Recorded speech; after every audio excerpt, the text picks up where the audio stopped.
Поздравления. Със сигурност шеф с тия комплименти ме е изстреляла в космоса. Много съм щастлив, горд съм от себе си и ще продължавам в същия дух.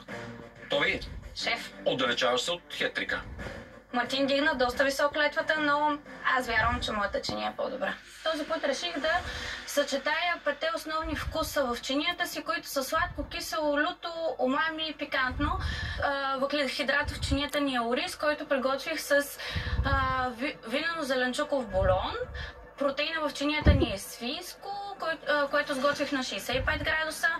Имаме и сос, който приготвих с...